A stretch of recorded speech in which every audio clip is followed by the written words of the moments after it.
सभी को नमस्कार। आज की योग साधना कक्षा में आपका स्वागत। कमर गर्दन सीधी करके बैठें। आंखें कोमलता से बंद, दोनों हाथ ज्ञान मुद्रा में, चेहरे पर प्रसन्नता और अपने ध्यान को ले आए आती जाती सांसों पर। श्वास को अंदर आता हुआ देखें, श्वास को बाहर जाता हुआ देखें। इन श्वासों के साथ अपने मन को भी जोड़ दें। श्वास अंदर तो मन भी अंदर, श्वास बाहर तो मन भी बाहर।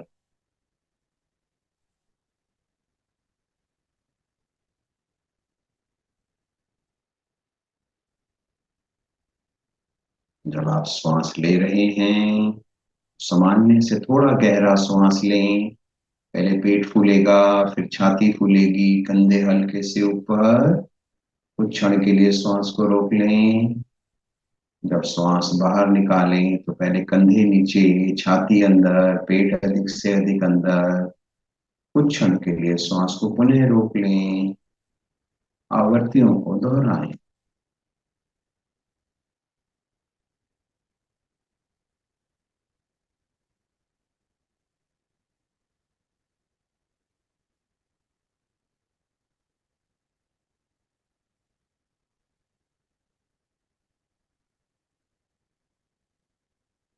आपकी श्वसन क्रिया द्वारा पेट, मध्य भाग और फेफड़े पर प्रभावित होते हुए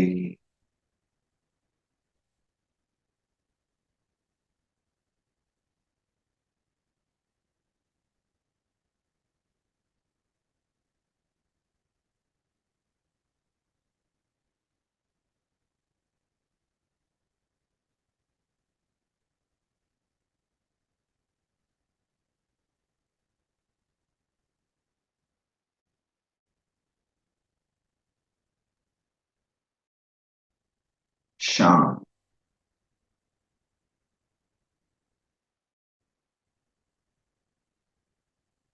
धीरे धीरे आंखें खोलें। श्वास भरते हुए दोनों भुजाओं को ऊपर लेके जाएंगे। श्वास निकालते हुए दोनों भुजाएं नीचे। 3 बार धीरे धीरे करेंगे। उसके बाद इसमें गति दें।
शांत।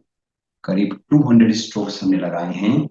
पहले आपने ज्ञान मुद्रा लगाई थी, अब हथेली को पलट दें। चिन्ह मुद्रा।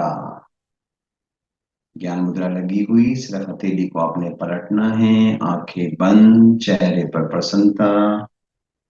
सामान्य से थोड़ा गहरा सांस लें और शरीर के प्रभावित अंगों पर ध्यान को केंद्रित करें।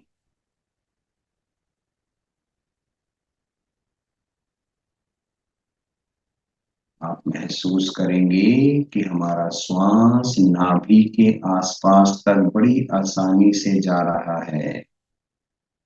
कंठ से नीचे, डायाफ्राम से भी नीचे, नाभि तक हमारी श्वास की गति हो रही है।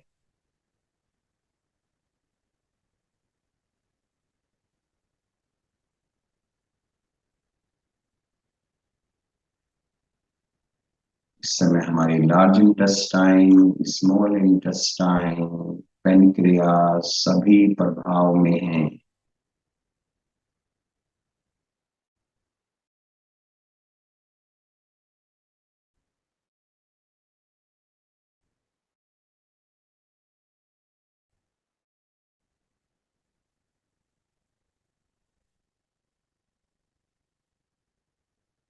अब लगाएंगे चिन्मय मुद्रा। जो तीनों उंगलियां सीधी हैं, इसको कस के मोड़ लें और दोनों हथेलियों को घुटने पर रख दें। कमर गर्दन सीधी, चेहरे पर प्रसन्नता, सामान्य से थोड़ा ज्यादा श्वास लें और छोड़ें। प्रभावित शारीरिक क्षेत्र को महसूस करें। शरीर के किस क्षेत्र में वायु का अधिक प्रवाह हो रहा है, इस पर ध्यान को केंद्रित करें। आप महसूस करेंगे कि कंठ से डायाफ्राम तक का क्षेत्र अधिक प्रभाव में है। आपके लंग्स पहले से अधिक वायु ग्रहण कर रहे हैं। आज हम रेस्पिरेटरी सिस्टम पर भी विशेष चर्चा करेंगे। ज्यादातर जो आज की हमारी क्रियाएं होंगी वो रेस्पिरेटरी सिस्टम से कनेक्टेड होंगी, उसी से संबंधित होंगी। इस समय जो आप श्वास ले रहे हैं, उससे आपके लंग्स विशेष रूप से प्रभावित हो रहे हैं।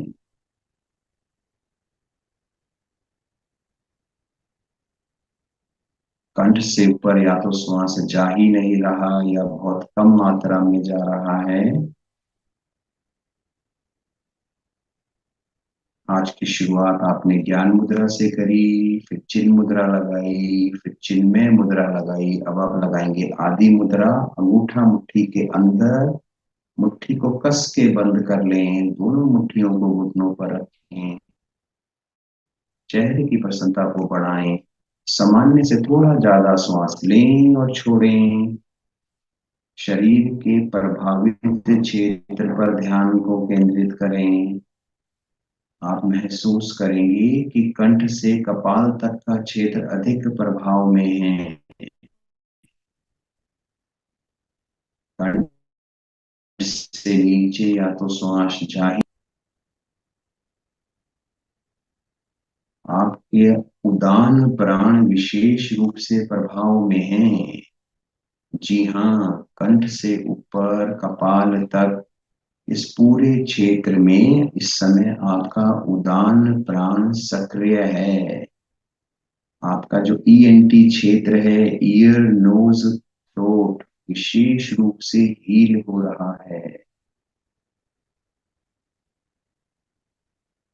आपकी मुद्राएं, आपके हाथ के एक्शंस, आपके शरीर के क्षेत्र विशेष को, अंग विशेष को प्रभावित करते हैं।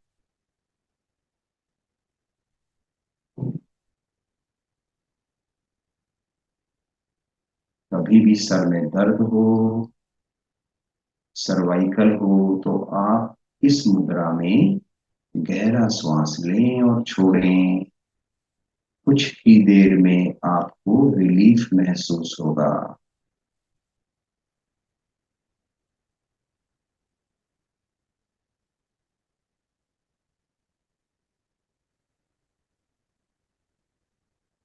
मुट्ठी को खोल लें, शांत बैठें, आंखें बंद रखें, अपने ध्यान को आती जाती श्वासों पर ही रखें।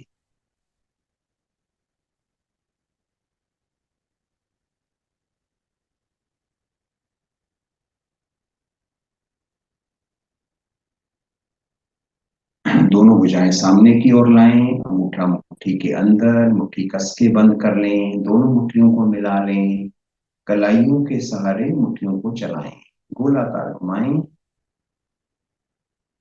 कोहनियां बिल्कुल सीधी रहेंगी, कंधों की सीध में रहेंगी।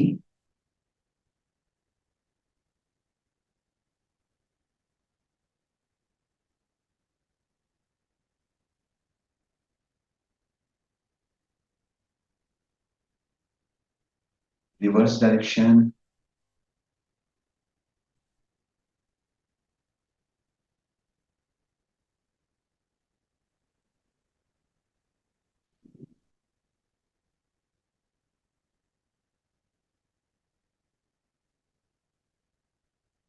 दोनों भुजाएं कंधों की सीध में गोलाकार घुमाएंगे।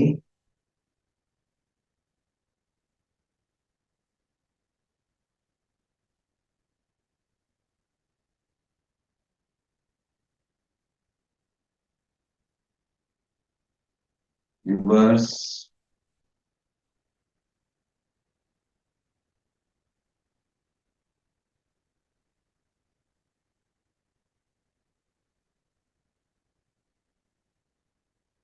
हथेली पर हथेली रखें, हथेली को आगे बढ़ाएं, दोनों कलाइयों को ग्रिप करें, दोनों भुजाएं सर के पीछे। कोहनी राइट साइड, गर्दन भी राइट साइड।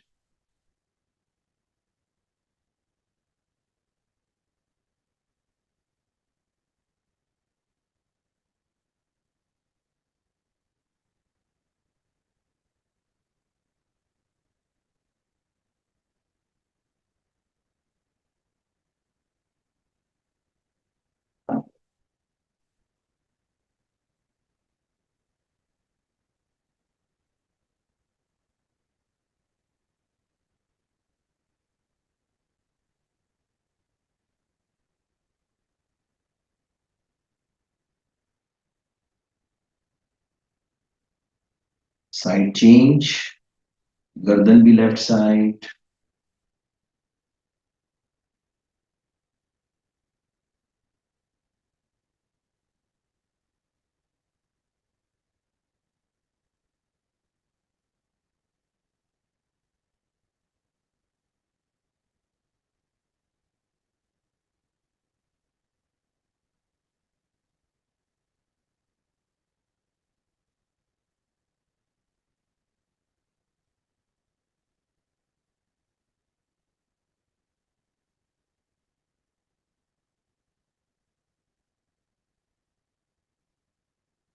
दोनों हथेलियां सर के पीछे।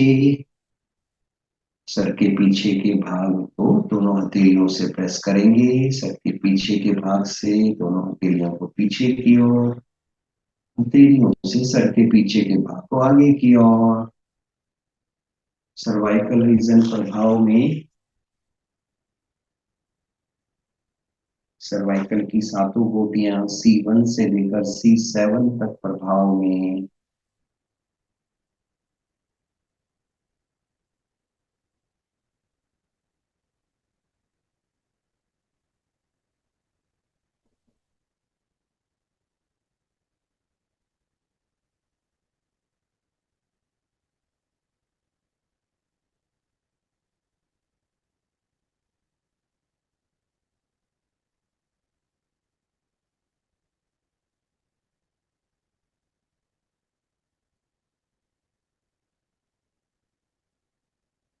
धीरे धीरे वापस दोनों भुजाओं को सामने की ओर लाएं। दोनों हथेलियां एक दूसरे के सामने, अधखुली मुठियां। 3 बार में आप श्वास को भरेंगे। लंग्स को प्राणवायु से परिपूर्ण कर लें, कुछ क्षण के लिए रोक लें।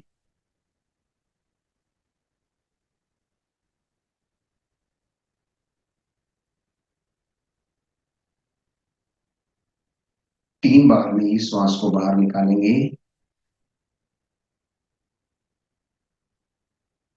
इस क्रिया को हम 2 बार और करेंगे। 3 बार में श्वास को भरें, रोक लें, मूल बंद लगा लें। जो साधक पुराने हैं वो त्रिबंध भी लगा सकते हैं। जितनी आप में क्षमता है उतना रोकें, क्षमता से अधिक नहीं।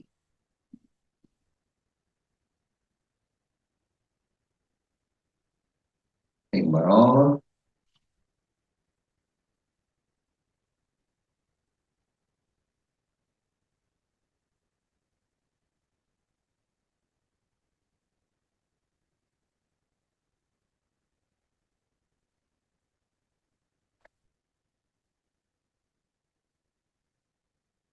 वापिस आ जाएं। लेफ्ट हथेली को राइट घुटने पर रखें, राइट भुजा को तानते हुए ले जाएं ऊपर की ओर। राइट भुजा कान के पृष्ठभाग से सटी हुई, हाथों की पांचों उंगलियां मिली हुई, कोहनियां बिल्कुल सीधी। श्वास भरकर ताने भुजा को अधिक से अधिक ऊपर। लेफ्ट साइड कमर से झुके, थोड़ा और झुकें।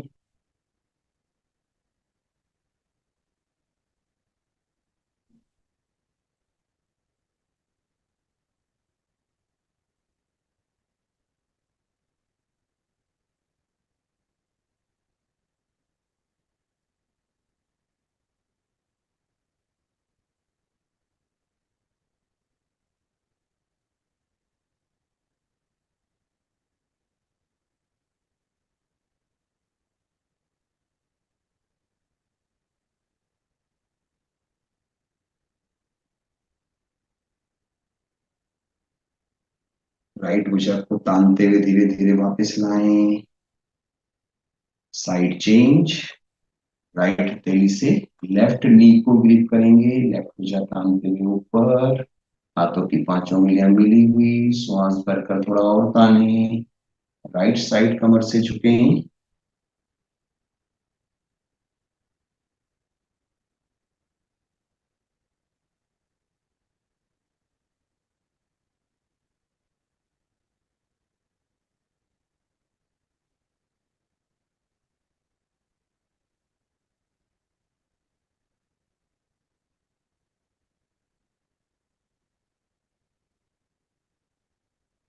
थोड़ा और झुकें।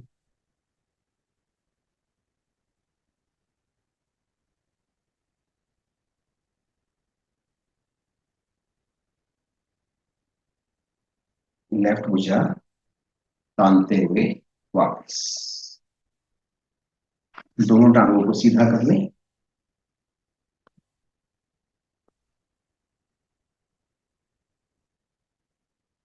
दोनों हथेलियां कमर के दाएं बाएं, एड़ी से घुटने के नीचे तक के भाग के, यानी इन पिंडलियों को आप बारंबार आसन से लगाएं।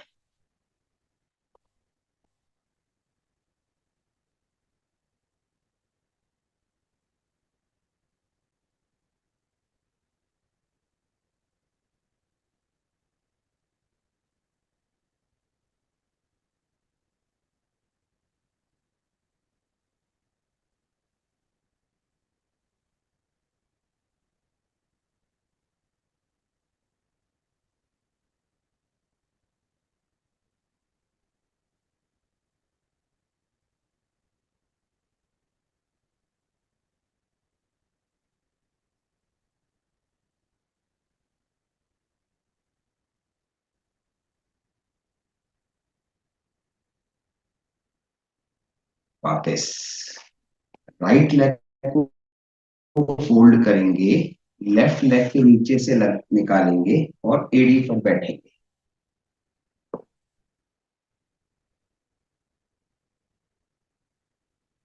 लेफ्ट लेग को फोल्ड करेंगे, घुटने पर घुटना रखें, ऊपर से हथेली से ऊपर वाले घुटने से नीचे वाले घुटने को दबाएं। जो घुटना ऊपर है उसी भुजा को ऊपर लेके जाएंगे, कोहनी से फोल्ड करेंगे, और जो राइट भुजा है वो कमर के पीछे से ले जाएं। प्रयास करें कि आपकी दोनों हथेलियां मिल जाएं।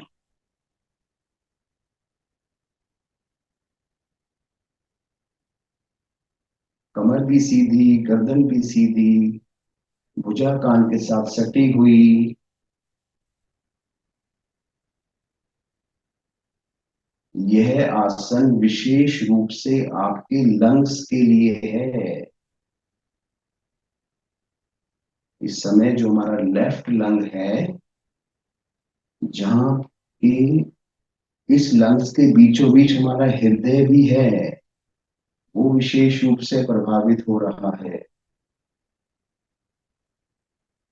हमारा जो लेफ्ट लंग है वो दो हिस्सों में डिवाइडेड है, जो हमारा राइट लंग है वो तीन हिस्सों में डिवाइडेड है। तो इस समय हमारा लेफ्ट लंग और हमारा हृदय दोनों प्रभाव में है।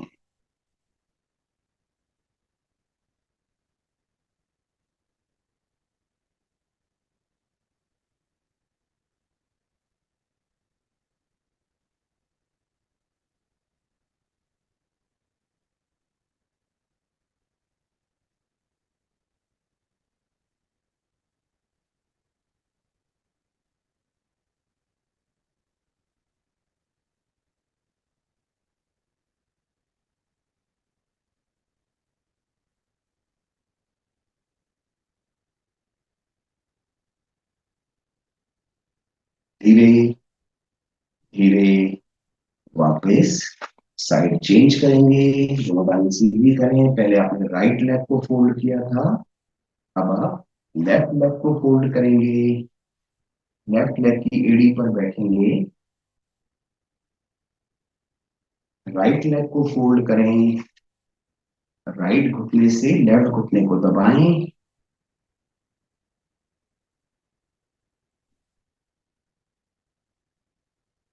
राइट भुजा को तानते हुए ले जाएं ऊपर। कोहनी से फोल्ड करेंगे, लेफ्ट भुजा कमर के पीछे से, दोनों हथेलियों को ग्रिप करें। कमर गर्दन सीधी, आंखें कोमलता से बंद। इस समय जो आपका फेफड़े की राइट साइड है वो अधिक प्रभाव में है।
धीरे धीरे वापस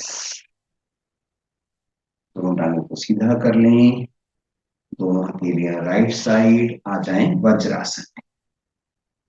कुछ देर हम वज्रासन में बैठेंगे और आज हम जो चर्चा करना चाहते हैं, जिनको वज्रासन में कंफर्टेबल है वज्रासन में बैठें। जो आलती पालती मार के बैठना चाहें, सामान्य अवस्था में बैठना चाहें, वो वैसे बैठें। 5 से 10 मिनट की हम डिस्कशन करेंगे अपने रेस्पिरेटरी सिस्टम पर। यस। उसके बाद हम एक आसन करेंगे पेट के बल, एक आसन करेंगे कमर के बल। जो हम पेट के बल आसन करेंगे वो होगा भुजंग आसन। भुजंग आसन की आज हम चारों स्टेज, चार स्थितियों में भुजंग आसन करेंगे। और जो कमर के बल आसन होगा वो होगा मकर आसन। आज मकर आसन की भी हम कम से कम तीन स्थितियां, तीन अलग अलग तरीके से जो मकर आसन किया जाता है उसको करेंगे। अब हम बात करते हैं कि हमारे शरीर का जो रेस्पिरेटरी सिस्टम है, पहले तो हमारे शरीर में सिस्टम कितने हैं। ऐसा कहा जाता है कि हमारे शरीर में 9 सिस्टम्स हैं। सर्कुलेटरी सिस्टम जो कि ब्लड सर्कुलेशन से संबंधित है, नर्वस सिस्टम जो हमारे ब्रेन से संबंधित है, ग्लैंडुलर सिस्टम जो हमारे ग्लैंड से संबंधित है, जैसे पीनियल ग्लैंड है और इससे कनेक्टेड जो और ग्लैंड्स हैं। रेस्पिरेटरी सिस्टम जो हमारी श्वसन क्रिया से संबंधित है, जिसकी बात आज हम डिटेल में चर्चा करेंगे। एक्सक्रीटरी सिस्टम जो हमारे मल निष्कासन में सहयोगी है। डाइजेस्टिव सिस्टम, जो हम खाते हैं उसको पचाने के लिए कौन कौन से अंग सहयोगी हैं, इसमें डाइजेस्टिव सिस्टम में उसकी चर्चा की जाती है। एक होता है आपका मस्कुलर सिस्टम, हमारी बॉडी में कितने मसल्स हैं।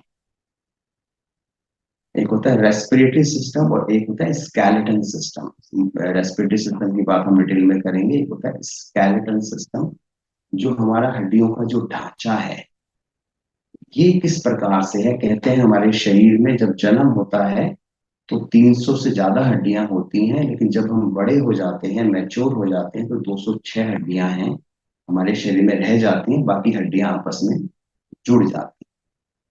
तो कहते हैं कभी किसी का दिल ना तोड़ो, हड्डियां तोड़ो, 206 होती हैं। ये मजाक की बात। तो हम आगे बढ़ते हैं अपने रेस्पिरेटरी सिस्टम के लिए। जितने भी स्तनधारी जीव हैं, जैसे मनुष्य है, वो जो श्वास लेता है वो अपने लंग्स से लेता है। तो जितनी देर हमारी वार्ता चल रही है, आप ध्यान रखेंगे अपनी श्वासों पर। श्वास लेंगे तो लंग्स बाहर आना चाहिए, जब श्वास छोड़ेंगे तो लंग अंदर जाना चाहिए। एक बार लेके देखें।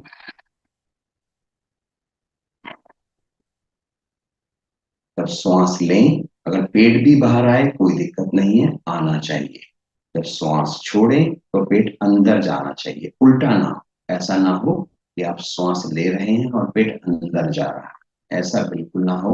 जब आप श्वास लेंगे तो लंग्स आपके बाहर आएंगे, पेट भी थोड़ा सा बाहर आएगा, आने दें।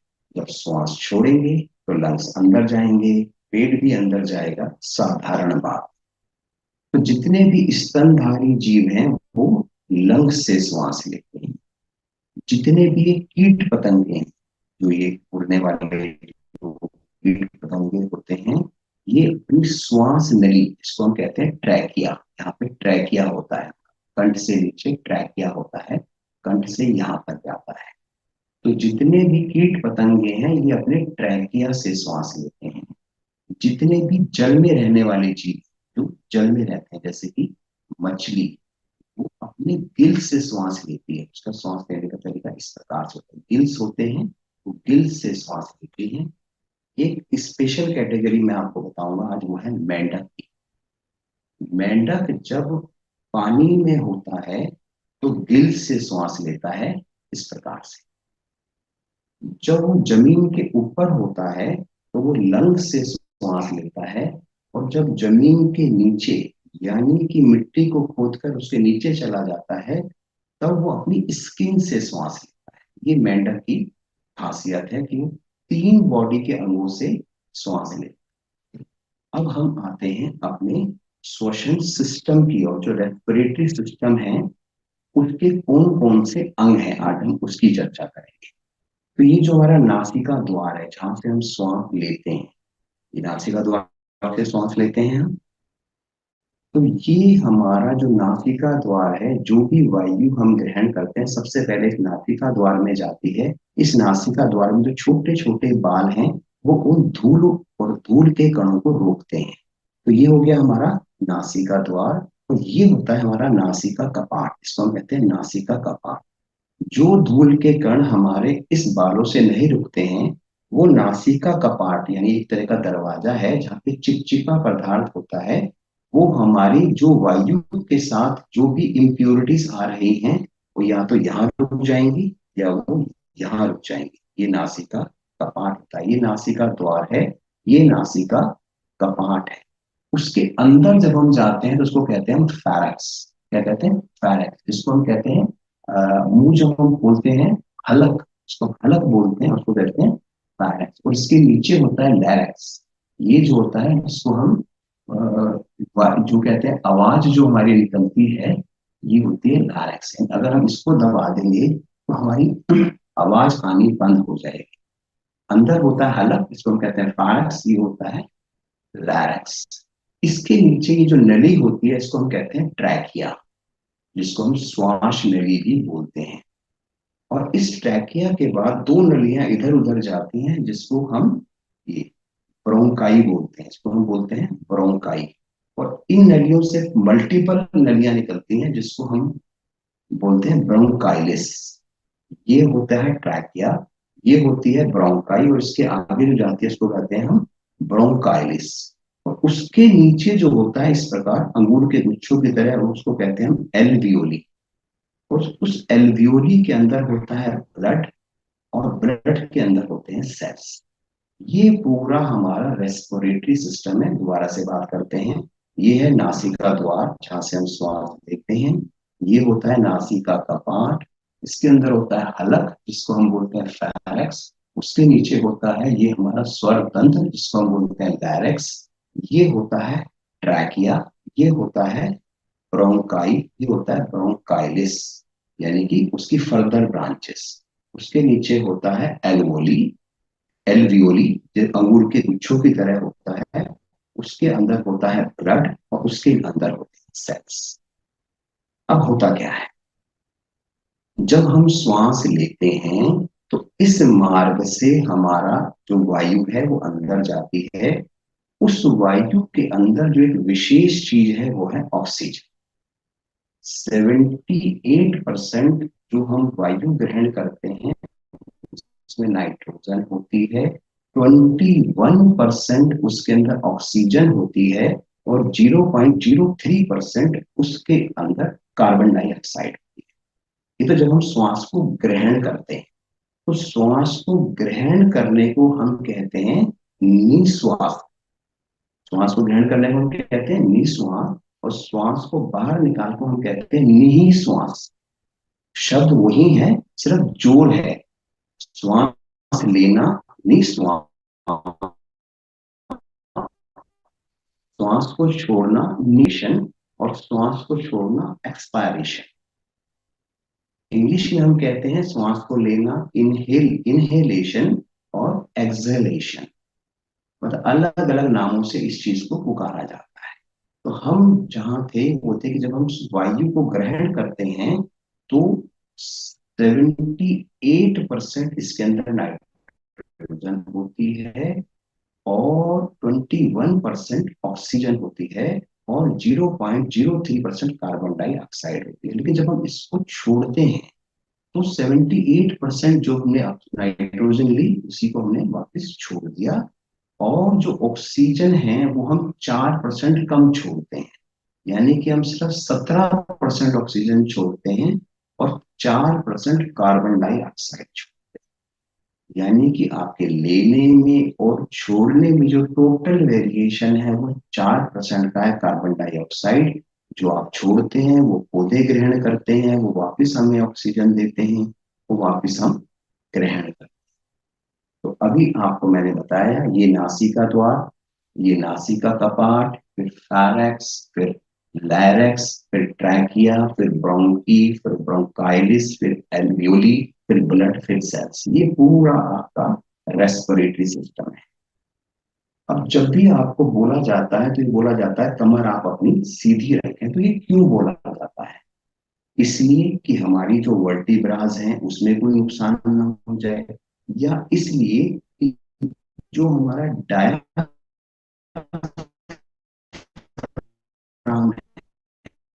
है उसमें कोई रुकावट ना आए। आपका ये जो डायाफ्राम है, ये जो आपका स्ट्रक्चर है, बॉडी स्ट्रक्चर, इसके नीचे यहाँ एक डायाफ्राम है। तो जब आप श्वास लेते हैं तो डायाफ्राम के अंदर वायु भर जाती है, और जब आप श्वास को बाहर निकालते हैं तो डायाफ्राम उसको हेल्प करता है। यानी डायाफ्राम उस वायु को, डायाफ्राम अपनी शेप को छोटा और बड़ा करता है, जो कि आपकी वायु को बाहर निकालने में सहायक। श्वास आप भर तो लेते हैं इस लंग्स की वजह से, लेकिन श्वास को बाहर निकालने में डायाफ्राम सहयोगी है।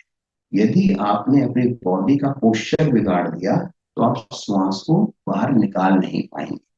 आपने देखा होगा जो बहुत मोटे व्यक्ति होते हैं जिनका पेट फूला होता है, मध्य प्रदेश फूला हुआ होता है, उनको श्वास निकालने में बहुत दिक्कत आती है।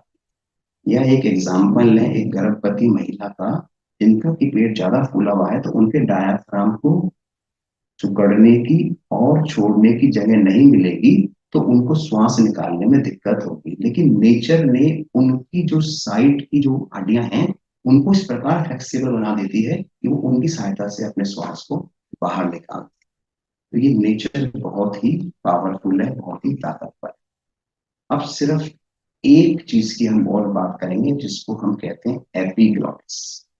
एपिग्लॉटिस, ये जो हमारी नली है, इसी से हमारी, जब हम श्वास लेते हैं तो वायु भी अंदर जाती है, और जब हम खाना खाते हैं तो वो भी इसी नली से अंदर जाता है। तो ऐसा कैसे होता है कि जब हम खाना खा रहे हैं तो वो तो पेट में जाएगा, और जब हम श्वास ले रहे हैं तो वो फेफड़ों में जाएगी। तो ये सारा कार्य होता है एपिग्लोटिस का। तो एपिग्लोटिस आप समझिए ट्रैफिक हवलदार है, जो कि ट्रैफिक को कह रहा है कि आप इधर जाइए और आप इधर जाइए। तो जब हम वायु ग्रहण कर रहे होते हैं तो हमारे माइंड के जरिए ये मैसेज एपिग्लोटिस को जाता है, ये वायु अंदर जा रही है, इसलिए आप इस साइड हो जाइए। और जब खाना अंदर जाता है, जब हम कोई भी फूड खाते हैं, तो हमारे ब्रेन के जरिए ये मैसेज एपिग्लोटिस को जाता है कि आप इधर हो जाइए, क्योंकि अब खाना पेट में जा रहा है। कई बार ऐसा होता है कि खाना खाते खाते हमारा ध्यान भटक जाता है, फिर हमें हिचकी आती है, उबकाई आती है। वो सिर्फ इसी वजह से आती है कि एपिग्लॉटिस को प्रॉपर मैसेज नहीं मिल पाता ब्रेन के थ्रू कि ये खाना है या ये वायु है। तो अगर एपिग्लॉटिस को मैसेज प्रॉपर नहीं मिलेगा तो जरूरी बात है हमारा खाना अपना जो नॉर्मल मार्ग है उसको छोड़ के वायु मार्ग में चला जाएगा। तो जब वायु मार्ग में चला जाएगा तो फिर वहां पे कंफ्यूजन पैदा होगा कि ये क्या नई चीज आ गई।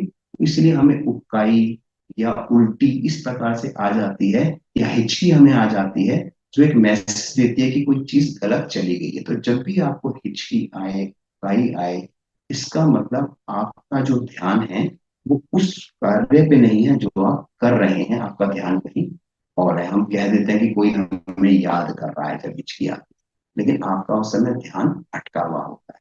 तो एपिग्लॉटिस का एक अपना रोल है, इस बात को ध्यान रखें। इसीलिए बड़े लोग कहते हैं कि जब आप खाना खाएं तो सारा ध्यान आपका खाने में ही हो, जिससे कि ब्रेन जो है प्रॉपर सिग्नल आपकी जो ये रेस्पिरेटरी सिस्टम है उसको वो भेज सके। जितनी बातें हम कर रहे हैं इसमें और भी बहुत कुछ है, लेकिन फिर हमारी योगिक क्रियाएं रह जाएंगी, उसको हम किसी और दिन करेंगे। तो अब हम आगे बढ़ते हैं अपने आसन की ओर, लेटते हैं, पेट के बल करेंगे भुजंग आसन की चार स्थितियां। चार तरह से भुजंग आसन आज हम कैसे करेंगे, इसको हम देखते हैं। पेट के बल आसन,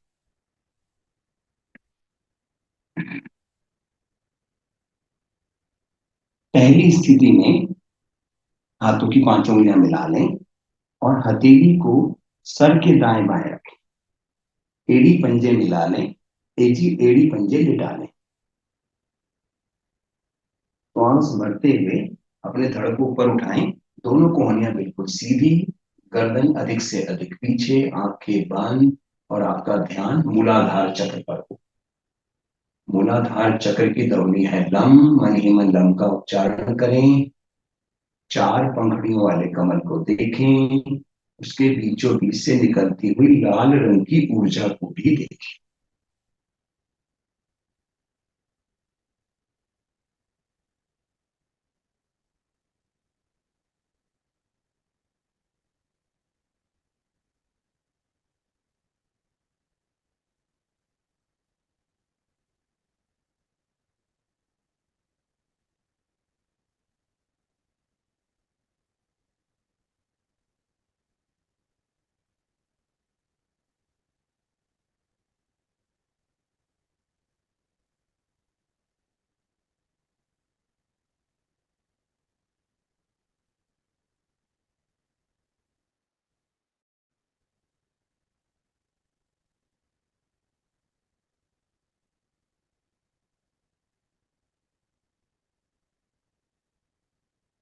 धीरे धीरे वापस दोनों हथेलियों को ले आए कंधों के दाएं बाएं, एड़ी पंजे मिले रहेंगे।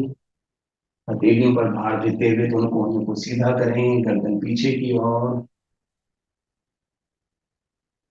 ध्यान को ले आए स्वादिष्ठान चक्र पर, जनेंद्रियों के पीछे रीढ़ पर स्थित छह पंखुड़ियों वाले कमल को देखें, बीच में से निकलती हुई गुलाबी रंग की ऊर्जा को देखें। स्वादिष्ठान चक्र का मंत्र है वम। मन ही मन वम का उच्चारण करेंगे।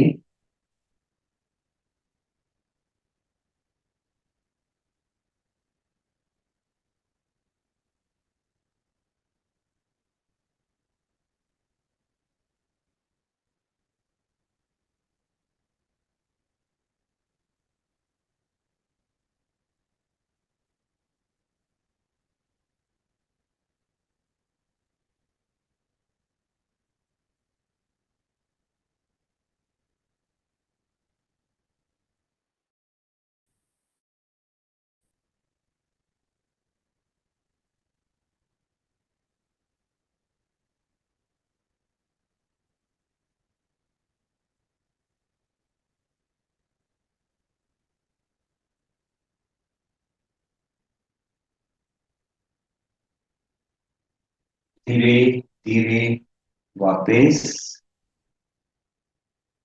दोनों हथेलियों को ले आएंगे, कमर के दाएं बाएं। हथेलियों पर भार दें, कोहनी को सीधा कर दें। पहले से अधिक ज्यादा धड़ आपका ऊपर है। अपने ध्यान को ले आए मणिपुर चक्र पर। 10 पंखुड़ियों वाले कमल को देखें। मणिपुर चक्र का मंत्र है रम। मणि मन रम का उच्चारण करें।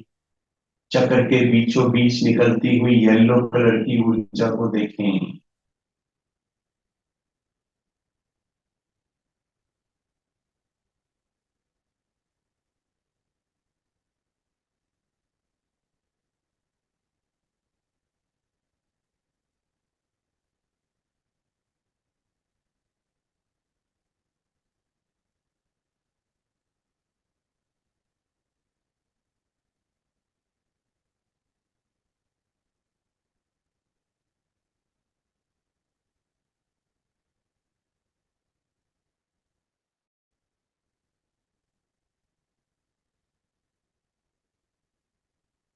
धीरे धीरे वापिस एड़ी पंजे मिला लें, पंजे लिटा लें।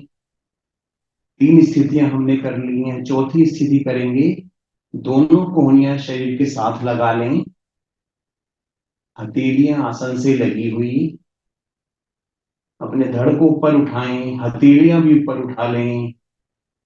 टोटल आपका वजन आपके नाभि के आसपास के क्षेत्र पर हो, पेट के क्षेत्र पर वजन हो। कोहनियां शरीर से सटी हुई। हथेलियां आसन से थोड़ा ऊपर, धड़ अधिक से अधिक ऊपर। ध्यान आपका विशुद्धि चक्र पर, कंठ के पीछे रीढ़ पर स्थित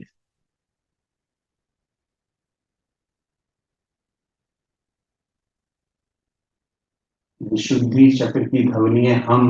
मन ही मन हम का उच्चारण करें। हम हम हम।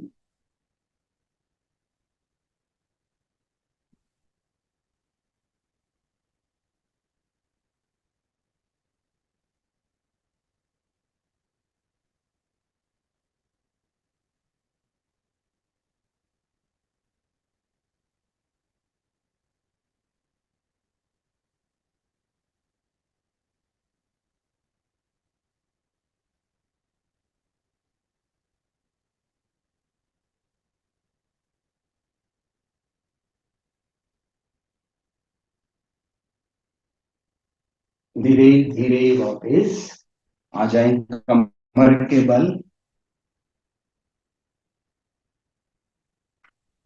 कुछ क्षण के लिए सामान्य श्वास कर लें। पंजे दाएं बाएं निकाल लें।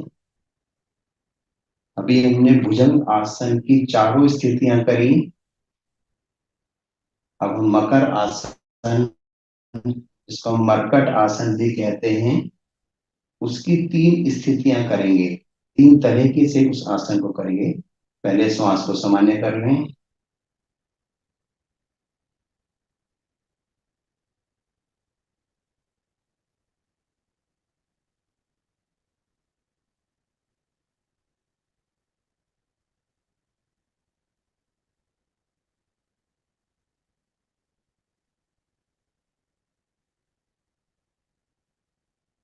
मरकट आसन की स्थिति लेंगे। एड़ी पंजे मिला लें, दोनों घुटनों को भी मिला लें, टांगों को फोल्ड कर लें, दोनों भुजाएं कंधों की सीध में ले आए।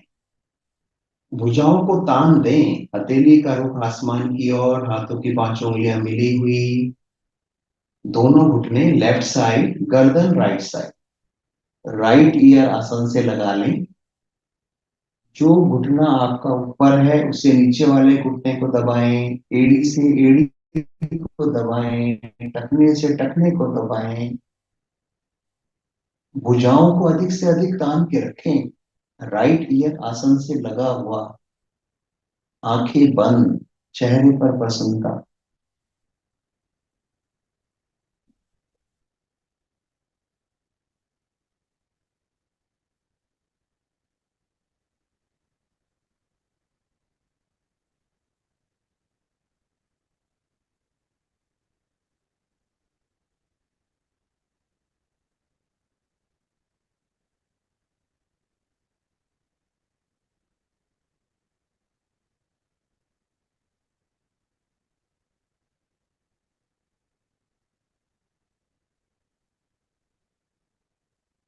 साइड चेंज, दोनों घुटने राइट साइड, गर्दन लेफ्ट साइड। जो घुटना ऊपर है उससे नीचे वाले घुटने को दबाएं, एड़ी से एड़ी को दबाएं, पंजे से पंजे को दबाएं, टखने से टखने को दबाएं। गर्दन लेफ्ट साइड, लेफ्ट ईयर आसन से लगा हुआ। भुजाओं को तान के रखें।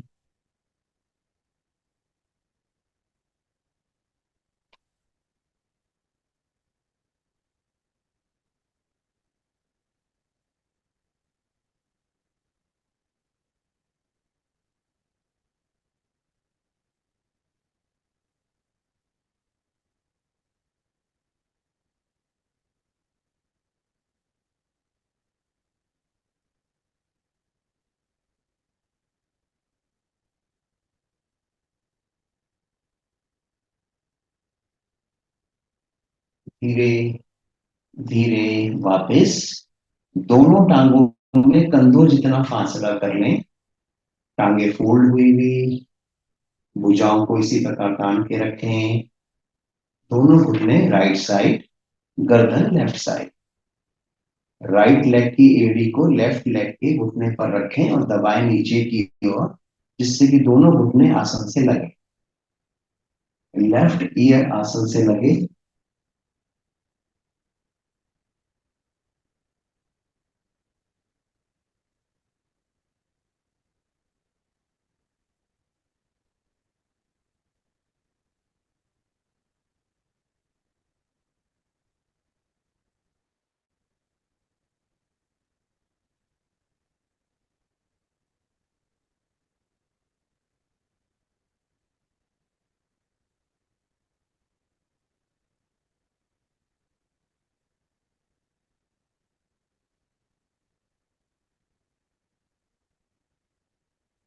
धीरे धीरे वापस साइड चेंज, घुटने लेफ्ट साइड, गर्दन राइट साइड। राइट ईयर आसन से लगा हुआ। लेफ्ट लेग की एड़ी से राइट लेग के घुटने को नीचे की ओर दबाएं, जिससे दोनों घुटने आसन से लगें। भुजाएं कंधों की सीध में रखें। कई बार भुजाएं अपनी दिशा भटक जाते हैं, तो भुजाओं की दिशा कंधों की सीध में रहे, ऊपर या नीचे ना रहे। भुजाएं अच्छी तरह से तनी रहें।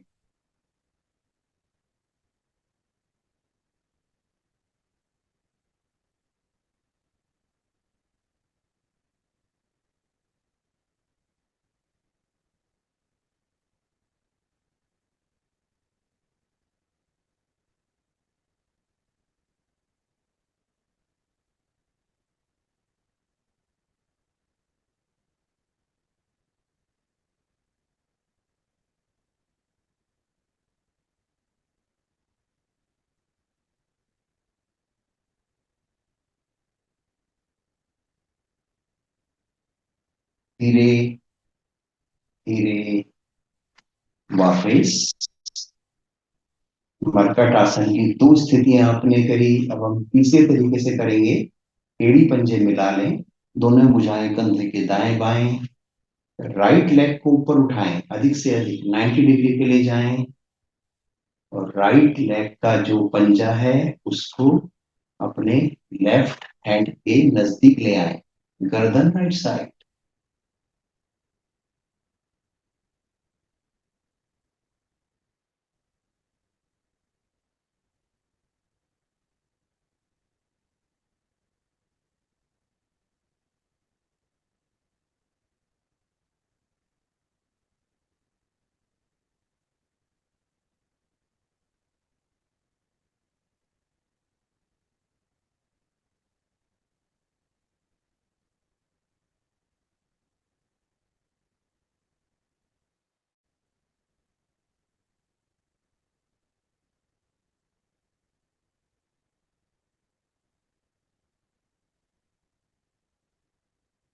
धीरे धीरे वापस लेफ्ट लेग को ऊपर उठाएंगे, 90 डिग्री पर लाएंगे, लेफ्ट लेग को राइट हैंड के निकट लेके जाएं,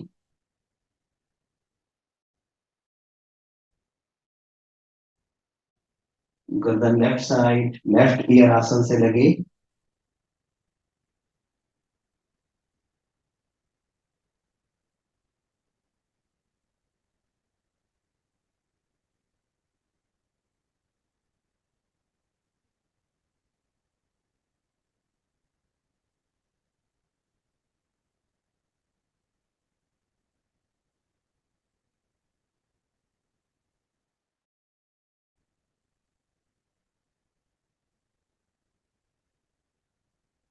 धीरे धीरे वापस शवासन।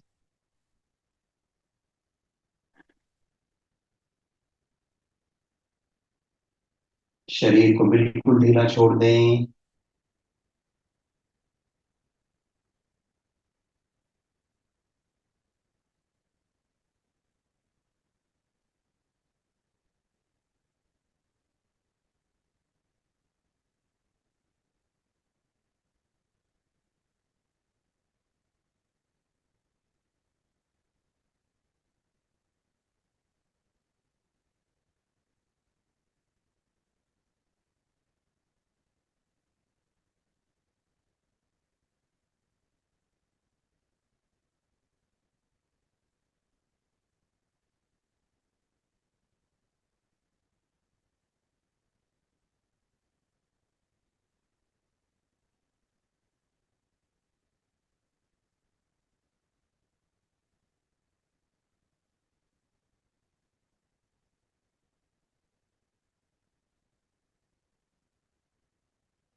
एड़ी पंजे मिलाएं, दोनों भुजाओं को तानते हुए ले जाएं सर की ओर, श्वास भरें, ताने, भुजाओं को ऊपर की ओर, पंजों को नीचे की ओर, नाभि से नीचे का भाग नीचे की ओर ताने, नाभि से ऊपर का भाग ऊपर की ओर ताने। शरीर को ढीला छोड़ें, राइट साइड करवट लें, राइट कोहनी का सहारा लें, बैठे अपने आसन पर। जी हाँ, आज तो समय का ध्यान ही नहीं रखा गया, उसके लिए आप सबसे माफी। दोनों हाथ ज्ञान मुद्रा में रखें, गहरा लंबा श्वास भरें, ओम की लंबी ध्वनि करेंगे। श्वास भरें। आ, ओ,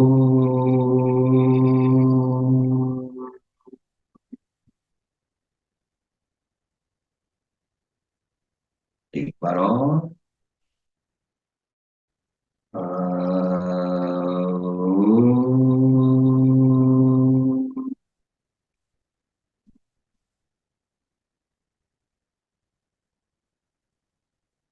में श्वास भरें। आ,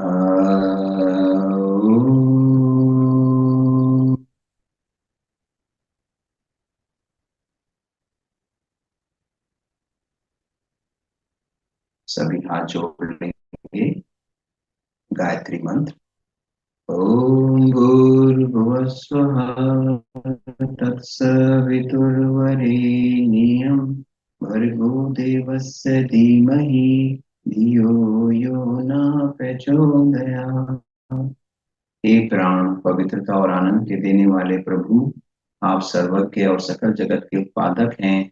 हम आपके उस उत्तम पाप विनाशक एवं ज्ञान स्वरूप तेज का ध्यान करते हैं, जो हमारी बुद्धियों में प्रकाशित रहता है। आप सदैव हमारी बुद्धियों में प्रकाशित रहें और हमें सत्कर्मों की ओर प्रेरित करते रहें।